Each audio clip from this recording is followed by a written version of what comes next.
সবার খাওয়া হয়ে গেল, তোমার এখনো খাচ্ছ? খেতে কিন্তু অনেক বেলা হয়ে যাচ্ছে। ওটা কি মাছের মাথার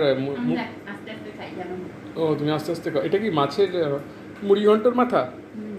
মুড়িঘণ্ট আর অল্পই আছে। মুড়িঘণ্টটা দারুণ হয়েছে।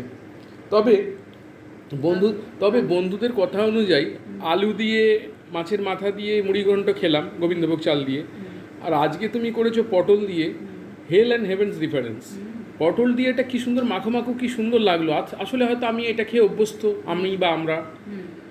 আমি ওটা মানে নিতে পারলাম না। আলুটা আমাদের কাছে রিজেক্টই হয়ে গেল। আলু মাছের মাথা গোবিন্দভোগ চাল দিয়ে ওটা রিজেক্টই হয়ে গেল। আমার আদিটাই আমার ঠিক আছে। আদি কি আমার মায়ের সৃষ্টি আমি জানি না, এটাই ঠিক আছে। এটা আজকেরটা কি দারুণ লাগছে, পটলগুলো মাখো মাখো একটু করে মেখে নিচ্ছি। আমার ওইটা হলো না। বন্ধুরা বললেছিল সবাই পটল দিয়ে হয় নাকি, তো আমার কাছে পটল দিয়েই হয় মুড়িঘণ্ট। পটল দিয়ে করে খেয়ে দেখবেন। হ্যাঁ, আলু দিয়েও খেয়েছেন, পটল দিয়ে আলু দিয়ে সব কিছু দিয়ে করে দেখবেন, দারুণ লাগে। কি দারুণ হয়েছে সত্যি বলছি। আমি তো পুরো বাটিটা শেষ করে দিলাম, আর একটুখানি আছে। তুমি আমাকে জোর করে ওঠালে বলে, নালে আমি পুরোটাই শেষ করে দিতাম। হ্যাঁ, দারুণ হয়েছে সত্যি। আর তোমাকেও হ্যাটস অফ, এত সুন্দর করেছো। ঠিক আছে, তাড়াতাড়ি খেয়ে না, একটু শোবে তো, শুয়ে না, আমি বেরোচ্ছি একটু। হ্যাঁ, ঠিক আছে।